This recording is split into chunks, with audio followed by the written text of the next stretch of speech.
Assalamualaikum warahmatullahi wabarakatuh. Perkenalkan, nama saya Nur Muhammad Hanif dengan NIM 22017107 dari jurusan Bahasa dan Sastra dan Daerah, Prodi Sastra Indonesia, mata kuliah Pengantar Pengajian Kesastraan. Dosen pengampu Ibu Yeni Hayati, SSM Hum. Pada pertemuan kali ini, saya akan membahas tentang materi ke-13, yaitu teori resepsi sastra dan penerapannya. Teori resepsi sastra. 1. Sejarah perkembangan teori resepsi sastra. Teori Mukrasovski terhadap karya sastra berpangkat pada aliran formalis sebagai usaha untuk memahami karya sastra sebagai realisasi fungsi politik bahasa. Maka, oleh sebab itu, Mukrasovski dipertahankan pendirian karya sastra dalam sejarah itu tidak dapat dipisahkan dari sosial budaya dan norma-norma yang berlaku di masyarakat. Perkembangan pikiran Mukrasovski bagi pembaca sebagai subjek tak kurang penting dalam fungsi semiotik karena sastra daripada strukturnya. Dalam pendekatan Mukrasovski, pengalaman estetik justru ditentukan antara struktur karya sastra sebagai tanda dan subjektivitas yang tergantung kepada lingkungan, sosial, dan kedudukan sejarah pengarap. Ide-ide Mukrasovski dikonkretkan oleh murid Felix Fodika. Teori Fodika adalah konkretisasi. Ingerden mengemukakan pendapat bahwa karya sastra mempunyai nilai estetika tidak tergantung pada norma-norma estetika pembaca yang terikat pada masanya. Hans Robert Jauss 1921 sampai 1997 merupakan salah satu pemikir yang memiliki kontribusi besar terhadap lahirnya teori resepsi sastra. Pada waktu itu, idenya dianggap sebagai ide menggegarkan ilmu sastra tradisional di Jerman Barat. Esainya yang berjudul The Change in Impending of Literary Scholarship atau perubahan paradigma dalam ilmu sastra menunjukkan adanya kemunculan perspektif baru dalam kajian ilmu sastra yang menekankan pentingnya peran introspeksi diri pembaca. Teori yang dilahirkan oleh Jauss menitik barat pandangan para pembaca sebagai konsumen dan menganggap bahwa karya sastra merupakan suatu proses dialektika yang terlahir dari proses resepsi. Jauss tidak mulai dari struktur teks dan potensi karya sastra, melainkan kontribusi yang nyata terhadap fokus penelitian. Pada prinsipnya, Jauss membedakan tiga kemungkinan sastra dapat berlaku: afirmatif, normatif, yaitu menetapkan dan memperkuat struktur, norma dan nilai masyarakat, atau restoratif, yaitu mempertahankan norma-norma dalam kenyataan masyarakat. Menurut Jauss, para peneliti sastra juga aliran marxis dan formalis melupakan atau menghilangkan faktor yang terpenting dalam proses semiotik yang disebut dengan kesastraan, yaitu pembaca. 2. Konsep dasar sastra. Sastra adalah teks-teks yang tidak melulu disusun atau dipakai untuk tujuan komunikasi, praktis, dan berdagang untuk sementara waktu. Kata sastra berasal dari bahasa Sanskerta. Akar kata sas dan kata kerja turunan berarti mengarahkan, mengajar, atau memberi petunjuk. Akhiran kata tra biasanya menunjukkan alat, sarana. Maka sastra berarti alat untuk mengajar, buku petunjuk, buku untuk mengajarkan. Dalam definisi sastra, karya sastra itu karya yang bersifat imajinatif, yaitu karya sastra terjadi akibat kekuatan imajinasi manusia hingga tercipta suatu dunia baru yang sebelumnya belum ada. Karya sastra adalah alat bagi manusia untuk menemukan seluk-beluk eksistensinya dalam kehidupan. Ketiga, pengertian resepsi sastra. Menurut pendekatan resepsi sastra, suatu teks baru punya makna bila sudah punya hubungan dengan pembaca teks dan memerlukan adanya kesan yang tidak mungkin ada tanpa pembaca. Resepsi sastra memiliki kaitan dengan sosiologi sastra karena keduanya memanfaatkan masyarakat pembaca. Menurut Ratna, kaitan resepsi sastra dengan sosiologi sastra terjadi dengan masyarakat biasa dengan pembaca konkret, bukan masyarakat yang terkandung dalam karya sastra.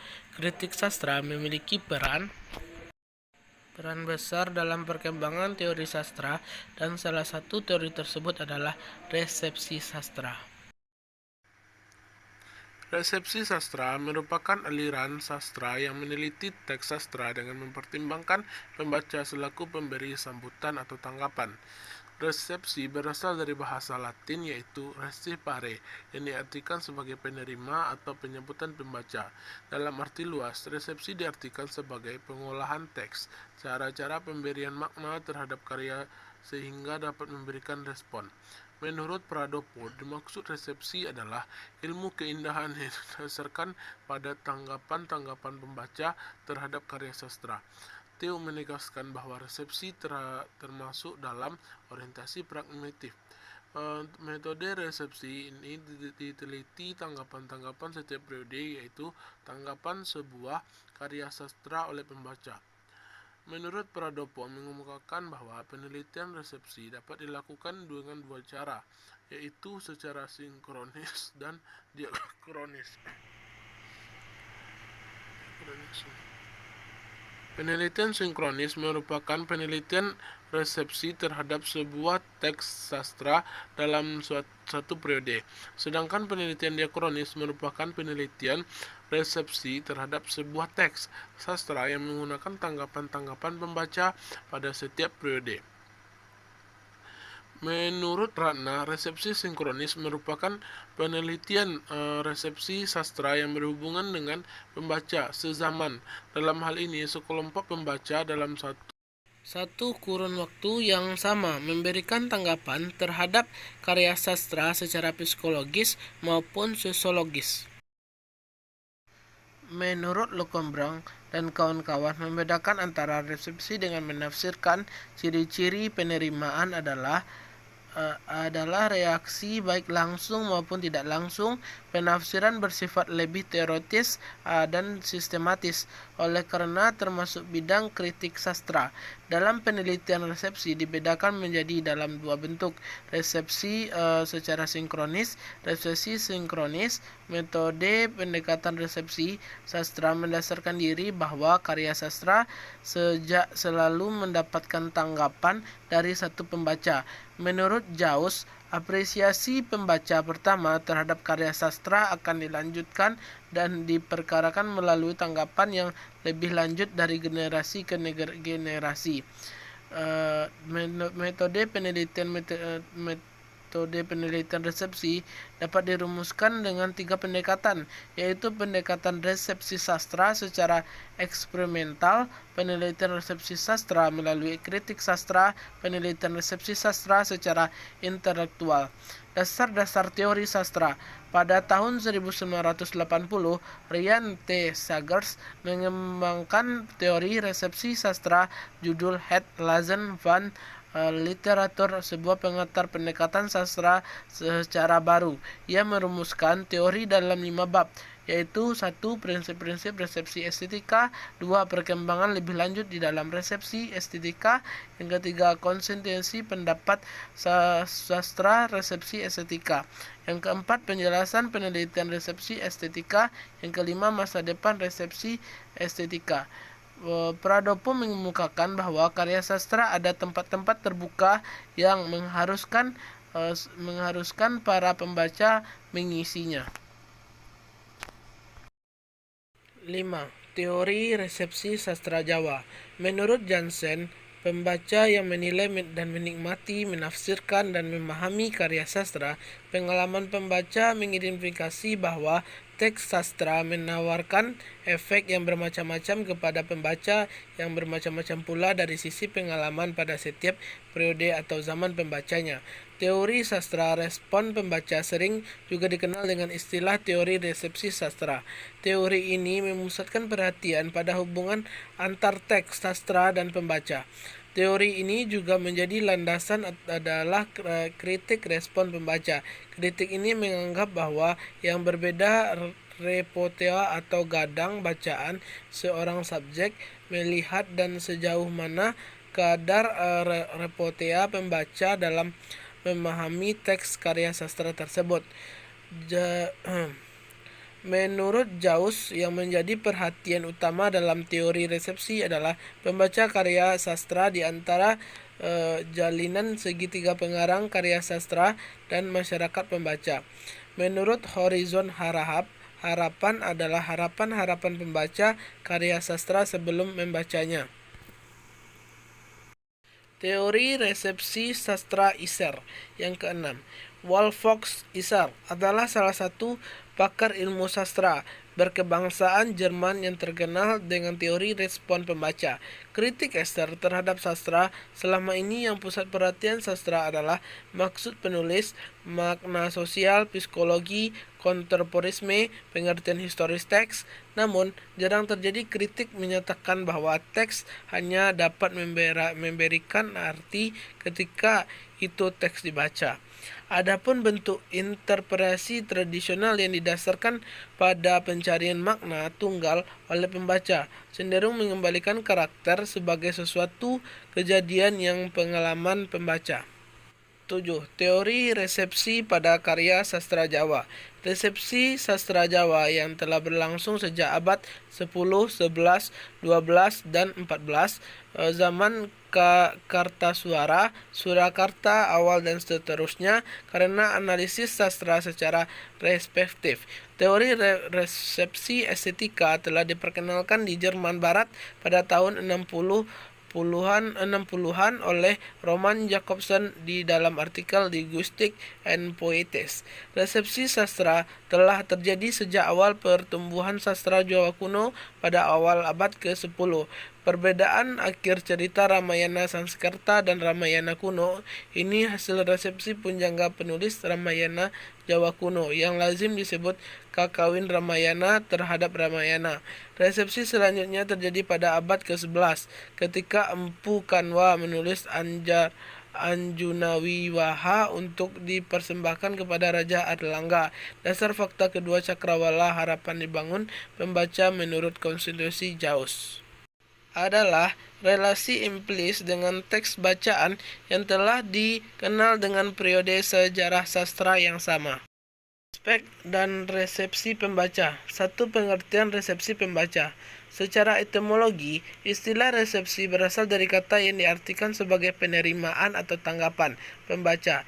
Beberapa ahli mengemukakan tentang konsep resepsi pembaca, diantaranya menurut Edrawara adalah penelitian yang ditujukan pada aspek pembaca sebagai penerima makna atau pemberi makna.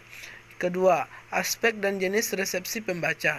Aspek penelitian resepsi pembaca pada dasarnya juga mengumpulkan penyelidikan reaksi pembaca terhadap teks. Redaksi terhadap dapat positif juga negatif. Mungkin pembaca akan senang, gembira, dan tertawa, dan segera mereaksi dengan perasaannya. Reaksi pembaca tersebut pada dasarnya akan sambil kepada pemaknaan teks sastra. Pembaca harus membuat konstitusi sendiri berdasarkan pengalaman atas teks sastra. 3. Kategori pembaca. Perbedaan kategori pembaca antara Edrawara dan Segers sebenarnya memiliki pengertian yang sama. Kategori super reader yang pembaca yang pengalaman, pembaca kritis yang banyak mengetahui teori sastra sehingga mampu memahami hubungan semantik dan primitif teks sastra. Pembaca ini sama dengan pembaca ideal, yakni pembaca yang mempunyai konstruksi hipotetis seseorang teoritikus dalam proses interpretasi. Penerapan teori resepsi. Tugas resepsi adalah meneliti tanggapan pembaca yang terbentuk interpretasi maupun kritik atas karya sastra yang dibaca. Penerapan metode resonansi sinkronis. Penelitian resepsi dengan metode sinkronis adalah penelitian resepsi sastra yang menggunakan tanggapan pembaca sezaman. Artinya pembaca yang digunakan sebagai responden berada dalam satu periode waktu. Penelitian resepsi dengan metode ini dapat dilakukan dengan cara menganalisis tanggapan pembaca sezaman dengan menggunakan teknik wawancara maupun teknik konsesioner. Penelitian resepsi sinkronis jarang dilakukan oleh peneliti karena sukar dari pelaksanaan penelitian. Dalam penelitian, Rahmawati menggunakan pendekatan referentif dengan metode penelitian sinkronis. Artinya, penelitian resepsi sastra yang dilakukan atas cerita Ledang Kuwu yang dilakukan pada tanggapan pembaca yang berada satu zaman. Penerapan metode resepsi diakronis. Penelitian resepsi sastra dengan metode diakronis merupakan penelitian resepsi sastra yang dilakukan terhadap tanggapan pembaca dalam beberapa periode. Penelitian resepsi diakronis yang melihat bentuk fisik teks yang muncul sesudah dalam dan dapat dilakukan melalui hasil intelektual, penyalinan, penyanderaan, maupun penerjemahan. Metode diakronis yang banyak dilakukan adalah penelitian tanggapan yang berupa kritik sastra. Kelebihan dan kekurangan metode penelitian resepsi sastra. Responden dapat ditentukan tanpa harus mencari artikel kritik sastra terlebih dahulu.